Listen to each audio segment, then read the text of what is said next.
Hello ಎಲ್ಲರಿಗೂ welcome back to Suhasini blogs.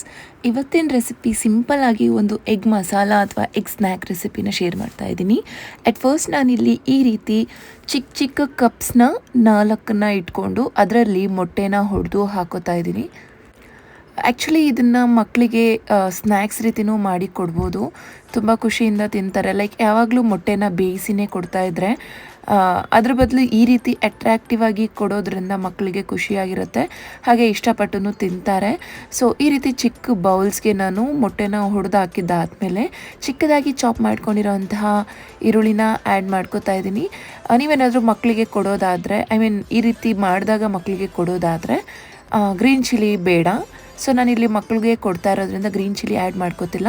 And ಇಲ್ಲಿ ಲೈಟಾಗಿ ಸಾಲ್ಟ್ ಮತ್ತು ಲೈಟಾಗಿ ಚಿಲ್ಲಿ ಪೌಡರ್ನ ಆ್ಯಡ್ ಮಾಡಿಕೊಂಡು ಮೇಲೆ ಈ ರೀತಿ ಸ್ವಲ್ಪ ಕೊತ್ತಂಬರಿ ಸೊಪ್ಪನ್ನ ಇಟ್ಕೊಂಡು ಅದನ್ನು ಒಂದು ಸೈಡಲ್ಲಿ ಇಟ್ಟು, ಈಗ ಒಂದು ಅಗಲವಾಗಿರುವಂತಹ ಪಾತ್ರೆಗೆ ನಾನು ಒಂದು ಸ್ವಲ್ಪ ಅಂದರೆ ಈ ಕಪ್ಸ್ ಎಲ್ಲ ಮುಳುಗೋ ಅಷ್ಟು, ಅಂದರೆ ತೀರಾ ಮುಳುಗಬಾರ್ದು, ಒಂದು ಅರ್ಧಕ್ಕೆ ಬರೋ ಅಷ್ಟು ವಾಟರ್ನ ಆ್ಯಡ್ ಮಾಡಿಕೊಂಡು ಇದನ್ನು 10 ಮಿನಿಟ್ಸ್ ನಾನು ಬಾಯ್ಲ್ ಮಾಡ್ಕೊತಾ ಇದ್ದೀನಿ.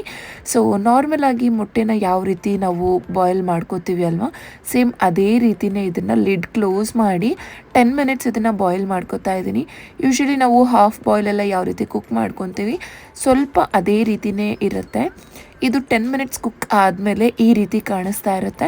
ಆ್ಯಕ್ಚುಲಿ ನೀವೇನಾದರೂ ಲಿಡ್ ಕ್ಲೋಸ್ ಮಾಡಿ ಕುಕ್ ಮಾಡ್ಕೊಳ್ಳೋದಾದರೆ ಲಿಡ್ ಕ್ಲೋಸ್ ಮಾಡಿದಾಗ ಅದರಲ್ಲಿರುವಂತಹ ಹಬೆ ನೀರೆಲ್ಲ ಇದ್ರ ಮೇಲೆ ಬಿದ್ದಿರುತ್ತೆ. ಆ ರೀತಿ ಏನಾದರೂ ಹಬೆ ನೀರು ಇದ್ರ ಮೇಲೆ ಬಿದ್ದಿದ್ರೆ ಅದನ್ನು ಸೈಡ್ಗೆ ತೆಗ್ದಾಕಿ ನೀವು ಈ ರೀತಿ ಇದನ್ನು ಓಪನ್ ಮಾಡಿ ತೆಗಿಬೋದು. ನೋಡಿ ಎಷ್ಟು ಚೆನ್ನಾಗಿ ಬಂದಿದೆ ಅಂತ. ಸೊ ನಿಮಗೆ ಕೆಳಗಡೆ ಸ್ವಲ್ಪನೂ ಅಂಟಬಾರ್ದು ಅನ್ನೋ ರೀತಿ ಏನಾದರೂ ಅನಿಸಿದ್ರೆ ನೀವು ಈ ರೀತಿ ಮೊಟ್ಟೆ ಹೊಡೆದಾಕೋದಕ್ಕಿಂತ ಮುಂಚೆ ಬೌಲ್ಗೆ ಸ್ವಲ್ಪ ಆಯಿಲ್ನ ಗ್ರೀಸ್ ಮಾಡ್ಕೋಬೋದು, ಸೊ ದ್ಯಾಟ್ ಎಲ್ಲೂ ಸಹ ಅಂಟೋದಿಲ್ಲ. ಈಗ ನಾನು ಅದನ್ನು ಎಲ್ಲದನ್ನು ಸೈಡಲ್ಲಿ ತೆಗ್ದು ಇಟ್ಕೊಂಡಿದ್ದೀನಿ. ನಿಮ್ಮ ಹತ್ರ ಏನಾದರೂ ಬೌಲ್ಸ್ ಇಲ್ಲ ಅಂತಂದರೆ ಟಪ್ಪರ್ ವೇರ್ದು ಮೌಲ್ಡ್ಸ್ ಬರುತ್ತೆ ಅಲ್ವಾ, ಅದನ್ನು ಸಹ ಯೂಸ್ ಮಾಡ್ಬೋದು. ಸೊ ಈಗ ಅದನ್ನೆಲ್ಲ ಡಿಮೌಲ್ಡ್ ಮಾಡಿದ ಆದಮೇಲೆ ಒಂದು ಪ್ಯಾನ್ಗೆ 5 to 6 ಟೇಬಲ್ ಸ್ಪೂನ್ಸಷ್ಟು ಆಯಿಲ್ನ ಆ್ಯಡ್ ಮಾಡಿಕೊಂಡು, ಆಯಿಲ್ ಬಿಸಿ ಆದಮೇಲೆ ಅರ್ಧ ಟೇಬಲ್ ಸ್ಪೂನಷ್ಟು ಸಾಸಿವೆ, 1/4 ಟೇಬಲ್ ಸ್ಪೂನಷ್ಟು ಜೀರಿಗೆನ ಆ್ಯಡ್ ಮಾಡಿ ಚಿಕ್ಕದಾಗಿ ಕಟ್ ಮಾಡ್ಕೊಂಡಿರೋಂಥ ಒಂದು ಮೀಡಿಯಮ್ ಸೈಜ್ ಈರುಳ್ಳಿನ ಆ್ಯಡ್ ಮಾಡಿಕೊಂಡು ಫ್ರೈ ಮಾಡ್ಕೊತಾ ಇದ್ದೀನಿ. ಆ್ಯಕ್ಚುಲಿ ತುಂಬ ಚಿಕ್ಕದಾಗಿ ಚಾಪ್ ಮಾಡ್ಕೊಂಡಿರೋದ್ರಿಂದ ಈರುಳ್ಳಿ ಬೇಗ ಫ್ರೈ ಆಗಿಬಿಡುತ್ತೆ. ಹಾಗೆ ಇಲ್ಲಿ ಒಂದು ದೊಡ್ಡ ಸೈಜ್ ಟೊಮ್ಯಾಟೋನ ಆ್ಯಡ್ ಮಾಡ್ಕೊಂಡಿದ್ದೀನಿ, ಚಿಕ್ಕದಾಗಿ ಕಟ್ ಮಾಡಿಕೊಂಡು.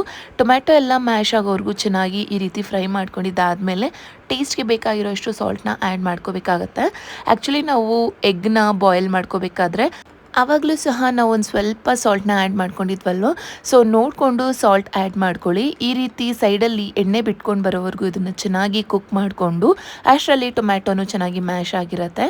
ಸೊ ಈಗ 1/2 ಟೇಬಲ್ ಸ್ಪೂನಷ್ಟು ಗರಂ ಮಸಾಲ, 1/2 ಟೇಬಲ್ ಸ್ಪೂನಷ್ಟು ಧನಿಯಾ ಪೌಡರ್, 1/4 ಟೇಬಲ್ ಸ್ಪೂನಷ್ಟು ಚಿಲ್ಲಿ ಪೌಡರ್, ಅಂದರೆ ನಿಮಗೆ ಖಾರಕ್ಕೆ ಎಷ್ಟು ಬೇಕು ಅಷ್ಟು ಚಿಲ್ಲಿ ಪೌಡರ್ನ ಆ್ಯಡ್ ಮಾಡ್ಕೊಳ್ಳಿ.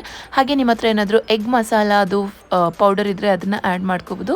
ಇಲ್ಲ ಅಂತಂದರೆ ಚಿಕನ್ ಮಸಾಲ ಒಂದು 1/2 ಟೇಬಲ್ ಸ್ಪೂನ್ ಆ್ಯಡ್ ಮಾಡಿಕೊಂಡು ಮಸಾಲೆ ಎಲ್ಲ ಹಸಿ ಸ್ಮೆಲ್ ಹೋಗೋವರೆಗೂ ಚೆನ್ನಾಗಿ ಫ್ರೈ ಮಾಡಿಕೊಂಡು ಒಂದು ಅರ್ಧ ಗ್ಲಾಸಷ್ಟು ವಾಟರ್ನ ಆ್ಯಡ್ ಮಾಡಿ ಹಸಿ ಸ್ಮೆಲ್ ಎಲ್ಲ ಹೋಗೋವರೆಗೂ, ಅಂದರೆ ಗ್ರೇವಿನೂ ಸಹ ಸ್ವಲ್ಪ ಥಿಕ್ನೆಸ್ ಬರೋವರೆಗೂ ಇದನ್ನು ಚೆನ್ನಾಗಿ ಫ್ರೈ ಮಾಡಿಕೊಂಡ್ರೆ ಸೈಡಲ್ಲೆಲ್ಲ ಆಯಿಲ್ ಬಿಟ್ಕೊಂಬರುತ್ತೆ. ಸೊ ಆ ಟೈಮಲ್ಲಿ ಇದು ಕುಕ್ ಆಗಿದೆ ಅಂತ ಅರ್ಥ. ಈಗ ಆವಾಗಲೇ ನಾವು ಮಾಡಿಟ್ಕೊಂಡಿರೋಂಥ ಎಗ್ ಇಡ್ಲೀಸ್ ಏನಿದೆ ಅದನ್ನು ಇಲ್ಲಿ ಒಂದೊಂದಾಗಿ ಡ್ರಾಪ್ ಮಾಡ್ಕೋಬೇಕಾಗತ್ತೆ. ಆ್ಯಕ್ಚುಲಿ ಇದನ್ನು ಜಾಸ್ತಿ ಹೊತ್ತು ತಿರುಗಿಸೋ ಅವಶ್ಯಕತೆ ಇರೋದಿಲ್ಲ, ಆಲ್ರೆಡಿ ನಮಗೆ ಮೊಟ್ಟೆ ಚೆನ್ನಾಗಿಯೇ ಕುಕ್ ಆಗಿರುತ್ತೆ ಅಲ್ವಾ. ಸೊ ಇದರೊಳಗಡೆ ಆ್ಯಡ್ ಮಾಡಿದ್ದಾದಮೇಲೆ ಎರಡೂ ಕಡೆನೂ ಫ್ಲಿಪ್ ಮಾಡಿಕೊಂಡು 3 to 5 ಮಿನಿಟ್ಸ್ ಇದನ್ನು ಲೋ ಫ್ಲೇಮಲ್ಲೇ ಇಟ್ಕೊಂಡು ಫ್ಲಿಪ್ ಮಾಡಿಕೊಂಡ್ರೆ ಇದು ಕಂಪ್ಲೀಟಾಗಿ ಕುಕ್ ಆಗಿರುತ್ತೆ. ಸೊ ಇದನ್ನು ಜಾಸ್ತಿ ತಿರುಗಿಸೋ ಅವಶ್ಯಕತೆ ಇಲ್ಲ ಹೇಳ್ದಾಗೆ. ಸೊ ಇದು ಆಲ್ರೆಡಿ ರೆಡಿ ಇದೆ. ಲೈಕ್ ಈ ರೀತಿ ನೀವು ಟೊಮ್ಯಾಟೊ ಈರುಳ್ಳಿ ಎಲ್ಲ ಹಾಕಿ ಫ್ರೈ ಮಾಡೋ ಬದಲು ಮಕ್ಕಳಿಗೆ ಇಡ್ಲಿ ರೀತಿ ಈ ರೀತಿ ಮಾಡಿಕೊಟ್ರೆ ತುಂಬ ಖುಷಿಯಾಗಿ ತಿಂತಾರೆ. ಸೊ ನೋಡಿದ್ರಲ್ವ ಎಷ್ಟು ಸಿಂಪಲ್ಲಾಗಿ ಹಾಗೆ ಬೇಗ ಇದನ್ನು ಯಾವ ರೀತಿ ಮಾಡ್ಕೊಂಡ್ವಿ ಅಂತ. ಐ ಹೋಪ್ ನಿಮಗೆ ಈ ಸಿಂಪಲ್ ರೆಸಿಪಿ ಇಷ್ಟ ಆಗಿದ್ರೆ ಪ್ಲೀಸ್ ಲೈಕ್ ಮಾಡಿ, ಫ್ರೆಂಡ್ಸ್ ಆ್ಯಂಡ್ ಫ್ಯಾಮಿಲಿಗೂ ಶೇರ್ ಮಾಡಿ, ಹಾಗೆ ನನ್ನ ಚಾನೆಲ್ನ ಸಬ್ಸ್ಕ್ರೈಬ್ ಮಾಡೋದನ್ನು ಮರಿಬೇಡಿ. ಮತ್ತೆ ನೆಕ್ಸ್ಟ್ ವಿಡಿಯೋದಲ್ಲಿ ಸಿಗ್ತೀನಿ. ಬಾಯ್.